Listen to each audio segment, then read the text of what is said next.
नीलावंती एक श्रापित ग्रंथ पार्ट 2 एक यक्षिणी की कहानी। नीलावंती के बारे में और एक बात प्रसिद्ध थी कि उसे जानने वाला एक मनुष्य आज भी जीवित है। उसे लोग बाजिंद कहते हैं और वह महाबलेश्वर के जंगलों में रहता है। कहते हैं उसकी आयु 1000 वर्ष से भी ज्यादा है। अब सबसे आसान तरीका तो यह है कि पहले बाजिंद को खोजा जाए जो उसे जानने वाला है और उसके पास से जो जानकारी मिले उसके आधार पर नीलावंती की खोज करे। और एक बात आपको बता दूं, जो लोग नीलावंती के पीछे थे वह चाहे जिस भी काल में हुए हो या फिर किसी भी जगह से हो, उनमें एक और समानता थी। वे सभी महाबलेश्वर के जंगलों में जाते देखे गए थे। उनमें से केवल 2 लोग ही जाने के बाद फिर से देखे गए थे, वह भी मृत अवस्था में। बाकियों का जिनकी संख्या सैकड़ों में हो सकती है। क्या हुआ किसी को नहीं पता, क्योंकि उनका ना शरीर मिला था ना कोई अवशेष। अब इतनी जानकारी मिलने के बाद क्या आप अब भी चाहते हैं कि आप भी उस ग्रंथ की खोज करने जाएं? तो मैं आपको उस आखिरी इंसान के बारे में बताता हूँ जो नीलावंती की खोज में गया था। शायद आपको कोई काम की बात मिल जाए जो आपको नीलावंती खोजने में काम आ जाए। उसका नाम राव साहेब था। वह रतरागिरी के पास एक गांव का जमींदार था। मुंह में चांदी का चम्मच लेकर जन्म हुआ था। कमी किसी बात की नहीं थी। मल्ल थे इसलिए बल भी था। धन और बल दोनों से वह अपने सामने हर किसी को झुकाना पसंद करता था। बहुत अमीर होने के बावजूद उसे एक बात की कमी हमेशा खलती थी। एक ऐसी बात जिससे सब सुख होने के बाद भी उसकी कई पुश्तों को अफसोस के साथ जीने के लिए मजबूर किया था। इस बात का पता चलते ही वे एक की बात सोचने लगते थे कि शायद यह किसी तरह से बदला जा सके।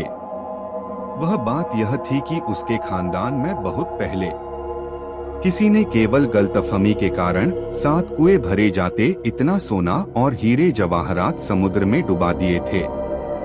उन्हें अफसोस इसी बात का होता था कि काश वह बात बदली जा सकती तो आज दुनिया के सबसे अमीर इंसानों में गिने जाते। पर ऐसा तभी हो सकता था जब समय में पीछे जाकर उस गलतफहमी को दूर किया जा सके। राव साहब को पहले यह बात पता नहीं थी कि समय में पीछे जाया जा सकता है, क्योंकि बुद्धिमान मनुष्य इस तरह की बात सोच भी नहीं सकता जो असंभव हो। पर जैसा कि उसके पहले कई पुश्तों ने किया था, केवल वह उस धन का पता लगाना चाहता था। उसके लिए उसने भी उन्हीं तरीकों को अपनाया था जिसे उसके पुश्तों ने अपनाया था, जैसे ज्योतिषियों, तांत्रिकों, मांत्रिकों के माध्यम से धन का पता लगाना। लेकिन बहुत कुछ करके भी कुछ हासिल नहीं हो सका था। समय और पैसा दोनों बर्बाद हो रहे थे। लेकिन उस अमर्याद धन के आगे इस धन की कोई कीमत नहीं हो सकती थी। और ऐसे में ही एक दिन रतरागिरी में एक अद्भुत मांत्रिक आया। लोग कहते थे कि उसने पिशाच वश किया हुआ है, जो उसका हर एक हुक्म मानता था। राव साहेब को उसमें रुचि नहीं होती, यह कैसे हो सकता था। राव साहेब भी रलागिरी चला गया और उस मांत्रिक को मिला। पहले ही मुलाकात में मांत्रिक ने राव साहेब पर ऐसी छाप छोड़ी कि उसने मांत्रिक को अपने हवेली पर बुलाया। मांत्रिक आने के लिए कबूल हो गया। 2 दिन बाद ही मांत्रिक राव साहेब की हवेली पर था। उसकी अच्छी मेहमानवाजी की गई। हर तरह से उसे प्रभावित करने की कोशिश हो रही थी, इसलिए कि राव साहेब ने यह भी सुना था कि मांत्रिक के पास अंजन बनाने की विधि है। प्राचीन काल से ही लोगों में यह बात प्रचलित है कि किसी तरह का रासायनिक काजल, जिसे अंजन कहते हैं, वह आंखों पर लगाने से जमीन के नीचे दबा हुआ खजाना दिख जाता है। वही पाने के लिए राव साहेब इतने यत्न कर रहा था। एक हफ्ता निकल गया पर मांत्रिक ने कुछ नहीं कहा। वह तो अच्छे भोजन और मुलायम गद्दों का आनंद ले रहा था।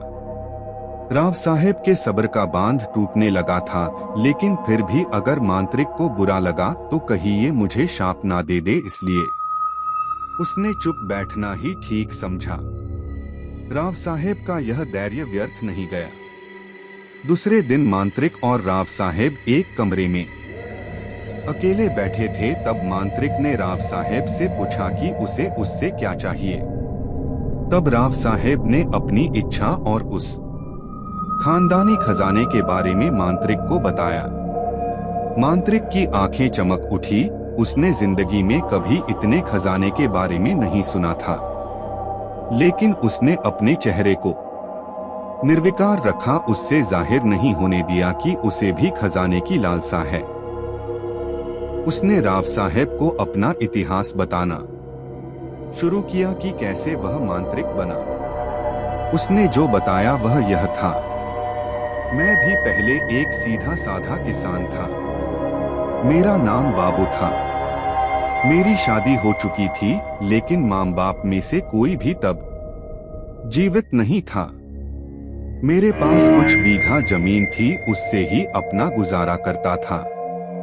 एक शाम मैं खेत से लौट रहा था तो मुझे अपने दोस्त जो आग जलाकर उसके पास बैठकर गप्पे लड़ा रहे थे वे दिख गए।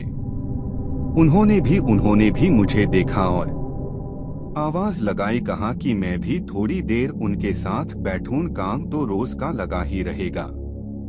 मुझे भी यह बात ठीक लगी कि आदमी को थोड़ा समय खुद के लिए भी निकालना चाहिए। घर में बीवी राह देख रही होगी, यह बात तो मेरे दिमाग में थी। लेकिन फिर मैंने सोचा कि एक आध दिन थोड़ी देर हो गई तो क्या हो जाएगा, कोई बहाना बना लेंगे। गप्पे लड़ाते लड़ाते समय का ध्यान ही नहीं रहा, बहुत देर हो गई। मैं गांव के बाहर रहता था। मैंने अपने दोस्तों से इजाजत मांगी और अपने रास्ते लग गया। मुझे खेत जाने के लिए पूरा गांव पार करना पड़ता, क्योंकि मेरे घर और खेत के बीच में गांव था। और एक बात थी, मुझे डर बहुत लगता था और मेरे घर जाने के रास्ते में श्मशान भूमि थी। मैं घर इसलिए जल्दी जाता था कि रात को श्मशान के पास से गुजरना ना पड़े, लेकिन उस दिन मुझे बहुत देर हो गई थी। मैंने जैसे तैसे अपने मन को तैयार किया, क्योंकि आगे श्मशान भूमि यानी भूतों का इलाका शुरू होने वाला था। मुझ जैसे डरपोक इंसान के लिए यह बात बहुत गंभीर थी। मैं तेजी से अपने कदम बढ़ाने लगा। मुझे बस अपने घर पहुंचना था। अब श्मशान भूमि शुरू हो गई थी। मैं मन में राम नाम जपने लगा। अचानक से अंधेरा बहुत घना हो गया। मेरा डर अब चरम सीमा तक पहुंच गया। मुझे अब इतना ज्यादा डर लग रहा था कि अब इसी डर की वजह से मेरी मौत ना हो जाए, इस बात की चिंता होने लगी थी। श्मशान के सन्नाटे को उल्लुओं की आवाज भंग कर रही थी, जिससे माहौल और डरावना हो गया। तभी अचानक से किसी के चीखने की आवाज आई। डर की एक तेज लहर मेरे सीने से दौड़ गई। मैं जगह पर ही खड़ा रहा। दूर कहीं कुछ चमक रहा था। लगता था किसी की चिता जल रही थी। अब मेरी हालत इतनी गंभीर हो गई कि मेरे सीने में तेज दर्द होने लगा। मेरी सांस तेजी से चलने लगी और धड़कनें सामान्य से दुगनी हो गई। मुझे फिर से वैसी ही चीख सुनाई दी, कम से कम मुझे तो ऐसा ही लगा, लेकिन वह चीख नहीं थी, वह तांत्रिक उसे पुकार रहा था। मैं सोच में पड़ गया कि क्या करना चाहिए। क्या मुझे तांत्रिक के पास जाना चाहिए या अपनी जान बचाकर भागना चाहिए?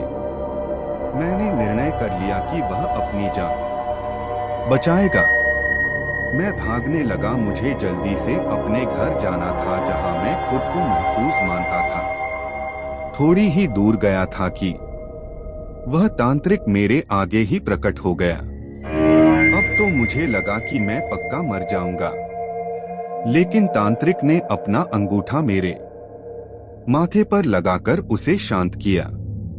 मुझे बहुत आश्चर्य लग रहा था कि मेरा डर न जाने कहाँ गया था। उस तांत्रिक ने मेरा हाथ पकड़कर उस जलती हुई चिता के पास लेकर गया। मैंने देखा वह चिता कम और हवन कुंड ज्यादा लग रहा था। उसके आसपास बहुत सी अजीबोगरीब चीजें रखी हुई थी। उसमें से कुछ तो भयानक भी थी, जैसे कि इंसान की खोपड़ी, खून से भरे प्याले, अलग अलग मिट्टी के बर्तनों में कई पशुओं के अंग भर कर रखे हुए थे। मुझे समझ नहीं आ रहा था कि ये सब चल क्या रहा है। मैंने तांत्रिक को पूछने का सोचा, लेकिन तांत्रिक ने जैसे मेरी इच्छा भांप ली। उसने उंगली मुंह पर रखते हुए इशारे से चुप रहने के लिए कहा। मैं बहुत देर तक बैठा रहा, जब तक कि उस तांत्रिक ने सारी विधियां पूरी नहीं की। अब मध्यरात्रि हो रही थी, रात शायद अमावस की रही होगी।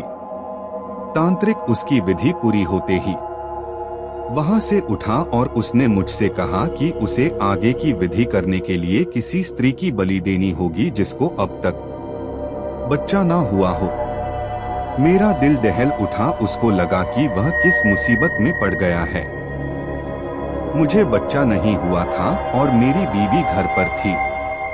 मैं एक साधारण किसान था। मेरी और मेरी पत्नी का ना कभी झगड़ा होता था, ना वह मुझे किसी बात के लिए तंग ही करती थी। उस तांत्रिक के पास ना जाने कौन सी ऐसी शक्ति थी कि मैंने उसे अपनी बाझ बीवी के बारे में बताया। बताते समय भी मुझे लग रहा था कि यह ठीक नहीं है, मुझे ऐसा नहीं करना चाहिए, लेकिन मेरी जुबान अब मेरे नहीं किसी और के बस में थी। तांत्रिक ने जैसे ही मुझसे मेरी बीवी के बारे में सुना तो वह खुश हो गया। उसने मेरे हाथ में एक बहुत बड़ा छुरा दिया और कहा कि अपनी बीवी को यहाँ लेके आओ या फिर उसका सिर काट कर लेके आओ।